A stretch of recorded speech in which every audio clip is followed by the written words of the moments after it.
Welcome back to my channel, everybody. It's Paul. Wanted to do a follow-up video for the two African violets that I had put into water culture along with you guys. If you've been following, I want to show you where they're at because we have some progress. And there's something else I want to show you here as well, which I've shown you before, but it is, I guess, that time of year again. But anyway, before we get started, if you enjoy this video, don't forget to give it a thumbs up. It really helps. And subscribe as well, because we have a lot of fun here, or at least I do. Hopefully you guys do too. Anyway, so yeah, we have this frilly pink one here and the fuchsia one here. And I took them out of the pots I came in. They were in 4-inch pots. I cleaned off the roots really, really well. I cut off most of the roots. And I wanted to show you what's going on. First of all, it's got some scarring on the older leaves, but we have a lot of new leaves that have been growing since this has been put into water culture. That tells me, okay, it is thriving. This one has a better root system. This is the wine color. It's wine, sorry. It wasn't fuchsia. I have a different one that's fuchsia. But you could see the roots started to grow from that stump where I cut all the old roots off.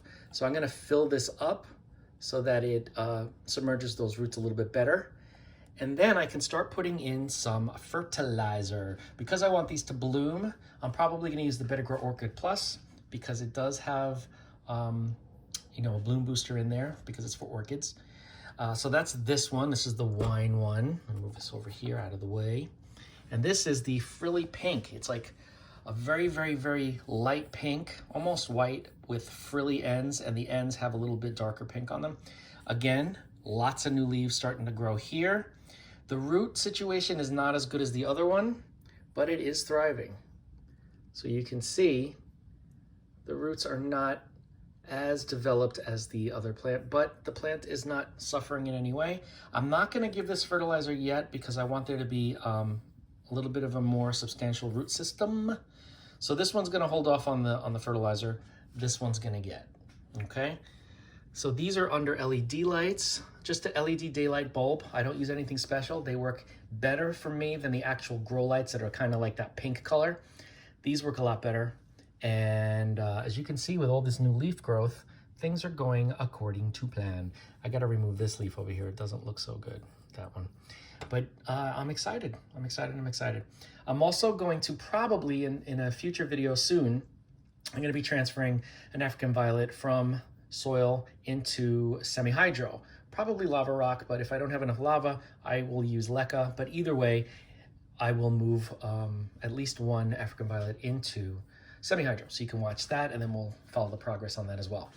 Now, the last thing I'm gonna show you in this little video is a relative of the African violet. This is one of my lipstick plants, but this is the tricolor lipstick plant.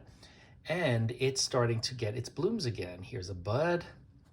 And another bud under here, and a full-blown flower right here. Look at these. I never get tired of showing you guys these. They're just really cool looking flowers. Not as long and tubular as the traditional red ruby Mona Lisa lipstick plant. A bunch of different red ones, different cultivars, but this one is a tricolor and it has those dark stripes on it. They're either black or purple. They look more black than anything. But if you get close, actually, I'm gonna zoom in so you could see. When you get close, you could see there's like little hairs on there. Can you see the hairs? Or if you could see them. Yeah, you can see them now. Just really cool. I just find it very, very cool. And this has always been in a south-facing window or maybe a foot or two away from a south-facing window. That's what the discoloration of the leaves are. This is just sun stress. So some of these branches have been getting sun stressed and the rest have not, as you can tell. They are not colored, they're still a light green. But these plants are just so easy. I have this in semi-hydro. This is in lava rock. It needs to get a little watering. It looks a little dry. And I use Nutricoat fertilizer in here. I don't know if you can see it. Let's see if I can find some pellets somewhere in there. They're in there, I promise. Anyway. But yeah, these will respond well also to the orchid fertilizer because it has flowers as well. But either way, it's just a very, very pretty plant. Oh, and I have new growth growing here. Look, we got some new growth. I've taken cuttings of these. They root in water. Some of them I keep in water for a very, very, very long time. it just made it easier to put it into semi-hydro because it was a bigger plant and it stabilizes it better. It's heavier. But that's it for this. They do really, really well. I just love these flowers. Look at that. Anyway, if you have any questions on the African violets that were transferred that you see here, or my tricolor, just reach out. I will answer.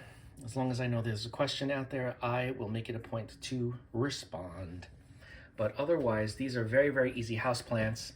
Bright light, indirect light. If you give it bright direct light, then you just get some sun stress, which is fine.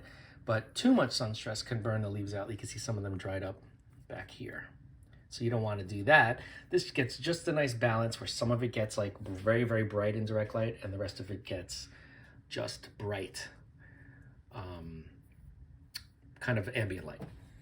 But that's it. Don't forget to like, comment, share, and subscribe. Hit that bell if you want to be notified anytime I upload a video, and I will see you in the next video. African violets.